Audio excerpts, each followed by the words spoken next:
Hey everybody, Big Bear Ron here, coming from Omaha, Nebraska. Well, the news, depending on how you look at it, is not good. Well, it turns out that one of my ever so attentive friends and subscriber, Him Sing, I hope I pronounced that right, may have been right on this one. They were looking for just any little thing that they could to fail me. I felt that the in-cab examination that I went through, I felt that I did quite well with it, and but they didn't like the fact that I did mess up on one of my turns. No major thing really, but and I won't go into the details about it. It wasn't really unsafe. I didn't violate any laws or anything, but nevertheless, it turns out they're big fish, and they weren't happy. And so they ended up telling me that the corporate office had decided to terminate the employment. Well, I did ask them about the accident, though, and I asked them if it in any way, shape, or form tied into this.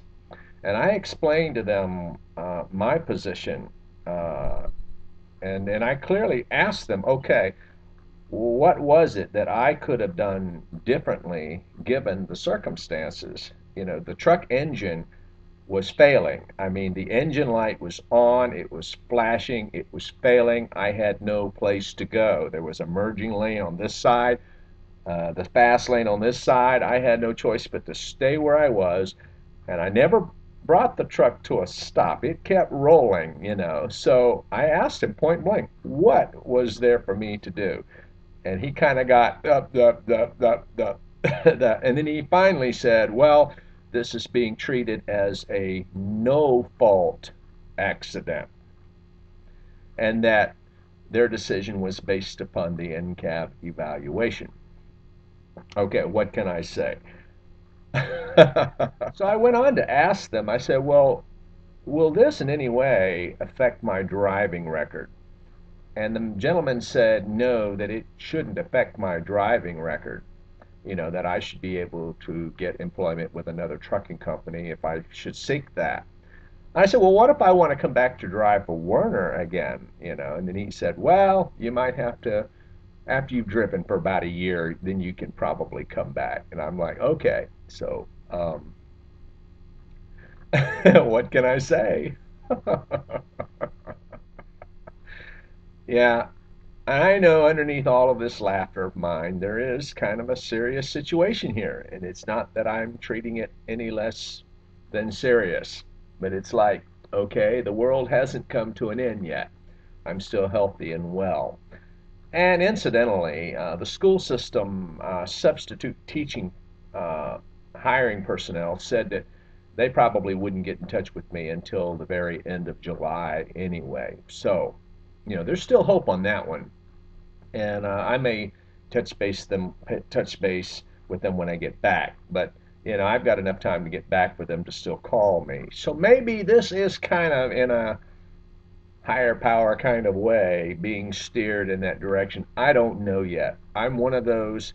Yes, I'm going to have to do what I have to do to survive, but at the same time, I want to flow with this current just a little bit to kind of see how this drama is going to play out. You know, I don't want to make inflammatory statements about Werner or whatever. Do I disagree with them? Yes, I do. I disagree with their evaluation. I disagree with how all of this has been handled, but you know, they own the company, so you know, I have to give them that. So, uh, but at least I know that this is a clean break. You know, the decision is final. And they were kind enough to provide lunch for me and my lodging, and they're taking care of all of the travel part of it. So, okay. And I get to go through some places as a bus passenger that I've never been through before. Who knows? It might turn out to be a good trip after all. We'll see. If I don't get this substitute teaching, and I kind of think I will. Maybe I'm being overconfident here, but I'm going to go ahead and think that, okay? There are other trucking companies that I can check in with. There are companies like U.S. Express is one that I may check out. Swift. All of these companies have gotten good raps and bad raps, and I'm naming companies that I know that do a lot of hiring where I live. So there's Swift, there's U.S. Express. Um, there are a few others that I just can't name right off the top of my head, and I'm open to suggestions. Central Refrigeration, I think, and then there's another one. Who is it out of Dallas, Fort Worth? I'm not opposed to going out that way. What's the name of that company? They're a refrigeration temperature control unit company, and there are WH Holding. I told you I can't rattle them off the top of my head. And nevertheless, there are other trucking companies that I can check in with, and chances are I'll have to undergo their training also. But we're just going to I think I'm going to put that all off until I get a little more sure of myself on this substitute teaching thing. I kind of feel like that's the route that I'm going to end up going, and but we'll have to see.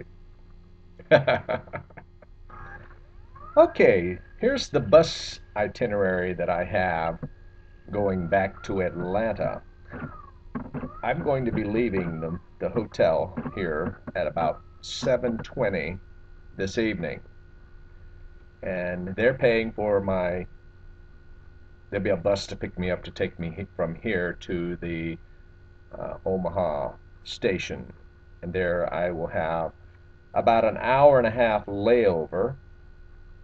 The bus will leave out of there at about 9:20, and I'll be going through Des Moines, Iowa, Iowa City, Iowa. I've never been to these places before. Walcott Junction, Iowa. Okay, and there's next to no layover time in any of those places. Then going to Aurora, Illinois, getting there at around 5:25 a.m. and then from there to Chicago. And that's where, according to this itinerary, I will have about a 4.5 hour layover. Chicago. Never been to a bus station in Chicago. That might be an interesting layover. If they really do lay me over. Sometimes they find another bus to put me on. Okay, we'll see. All right, from Chicago, moving through Gary, Indiana, Indianapolis, Indiana, Louisville, Kentucky. I've been through all those places as a trucker, but never as a bus passenger. And oh boy, I gotta stop at the Nashville Greyhound bus station. I hate that station. I really do. I've never gotten good service there. Okay, I'll tell you a story about that in a minute if I have enough time in this video. If I don't, I'll tell it in another video. Anyway, from Nashville, Tennessee on through Dalton, Georgia, and then finally arriving in Atlanta at about 3:40 a.m. Oh boy, I can't wait to call my housemates to let them know.